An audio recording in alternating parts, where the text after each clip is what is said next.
Welcome back to the CannaTech podcast. We are back with Eric Boone, and he's got a couple new stories to tell. Number one, Hemp Fest.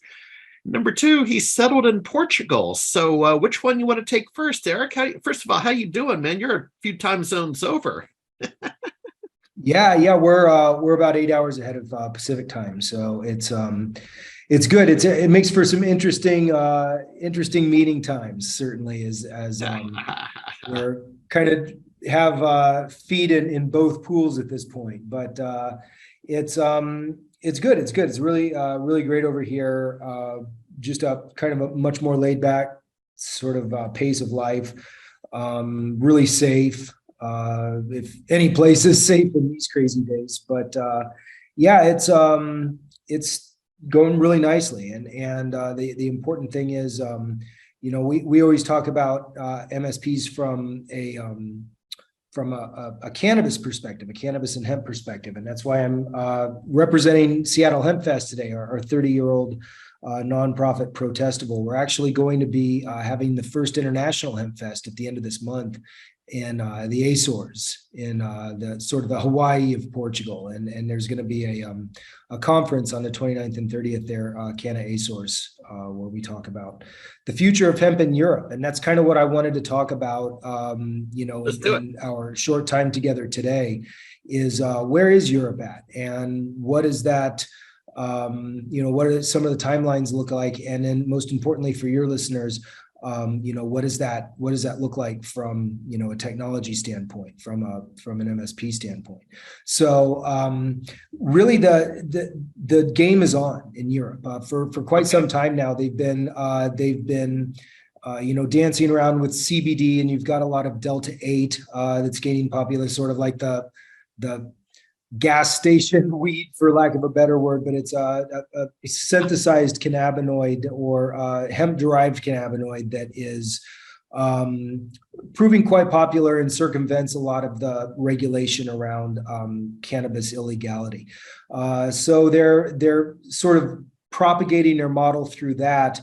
Right now, a lot of the opportunities from a technology standpoint are fairly limited because the markets are still very small and fragmented. However, you're starting to see the emergence of retail and franchise chains. So we're definitely looking at some, POS services to offer over here that would be fantastic. Desperately needed too. There are some that are already Europe-based that could easily be tailored for our industry. But it's been pretty interesting to watch the progress, because the big news on the block is that Germany has really come out and said, look, we're going to bring our recreational program online, and their target date is third quarter of 23. And wow. Germany is It's really sneaking up. It'll be here before we know it. Now, an election right now, there's a really liberal government in play right now. So, an election zigging when it should have zagged could, of course, railroad these timelines. But if the current structure of the government stays where it's at, then they're moving very aggressively on this, predominantly for economic reasons. And that's really where my big company Meristematix comes in as well. As we can help governments right size those tax rates using AI and machine learning based on their sales data. And since they've already started integrating a lot of these CBD sales, you can sort of get some not wonderful, but a general idea around sales data based on some of the CBD numbers, which aren't directly translatable, but it's a start. So there's a burgeoning, like it's bursting at the seams, and once that domino falls, we anticipate adult use markets popping online all over Europe. And so your service providers that are looking to target larger vertically integrated multi-company operators, keep a close eye on Europe, because it's going great gangbusters. The conference circuit's starting to pick up more and more over here. They used to be few and far between, but they're getting fairly prolific at this point. Like I said, I'm giving this Canna Azores at the end of the month. I'll actually be giving the opening keynote, and we're going to have the Minister of Finance and Minister of Agriculture there listening. And the talk is around what's the future of hemp and medical cannabis in Europe?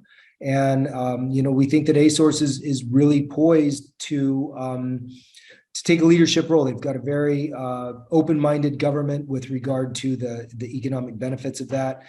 They're technology and data-driven, so it works very well with the model that we're bringing to the table. And we're excited to see what sort of doors we can open in a couple of weeks. Especially on the heels of Joe Biden, kicking out those 6,700 convictions, those federal convictions the other day. It's a small step in the right direction. It's it is a great step in the right direction, but it also sends a broader message to the world around, breaking down stigmas and sort of opening a gate on this a little bit. Those MSPs that are poised to assist this rapidly growing market. I think that Europe is an absolute must in calculating your scale. So, yeah. Couple questions. Sure. One of our analysts you're familiar with, Dr. Paul Seaborn, was early in the adult world of cannabis at the University of Denver, and then was recruited to the University of Virginia, and he went there I think 2 years ago, and he said it was like going back a decade. Having been in Colorado at the beginning and now going to Virginia, which is working, towards implementing legal cannabis, a little bit slow. Do you feel the same? Do you feel going to Europe took you back 10 years? Well, that's a great question, Harry, because that was one of the first things that I noticed is when I spoke here last time, I was trying to give a Westerner's perspective. And I've been in cannabis markets since 2009. So I've seen the evolution in the United States quite a bit, helped Arizona Medical, worked a lot in Washington State, which is one of the more mature markets. And yeah, the difference is striking. What we see here is vaguely similar, sort of specifically similar to what we saw in some of the old medical days. A lot of jockeying and posturing, and I wouldn't say it's the level of professionalism that we've quite achieved in the legal cannabis markets yet. But it's still early days. And I think that you're going to see massive leapfrogging. That's one of the things that one of the topics of my last conversation here was, here's some ways to learn from our mistakes. It was a great kind of post-mortem in Forbes last month, where Berner was on the cover, where they talked about, overregulation and overtaxation was just strangling the industry. We're starting to learn that in the United States now. I'm sort of proselytizing that message, and you see that, people taking note of that over here. They're going to learn from our mistakes. So you're going to see a lot of leapfrogging in terms of, I think that they'll make their mistakes much more quickly. Because they've already seen us make those mistakes, and that was one of the main takes away of my messages is, here's where we've done wrong in forms of overregulation, in forms of overtaxation, in terms of social equity, and saying, Europe has an opportunity to do better, and especially with very data-driven markets like Germany. They're going to learn from those mistakes, I think, much more quickly than a lot of the states did. And it's going to be less piecemeal. Once Germany, because if Germany's one of the first, then it's just going to explode all over Europe. The states have taken a much more gradual approach. But at this point, there are only 3 states in the union that completely forbid any sort of cannabis product. That's true. Yeah. No, well, you're a trailblazer. Hey, final question, if you know it. I'm going to go to my calendar. When do you know when Hemp Fest will be in Seattle? I want to get back up there in August, and I'm hoping it's next August.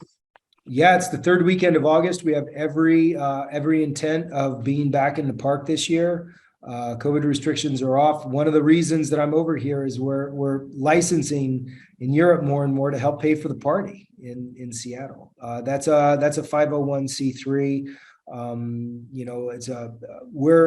taking a massive pat on the back right now because of this. Like freeing the prisoners has been one of our main pillars of our organization for the last 3 decades. Yeah, it has.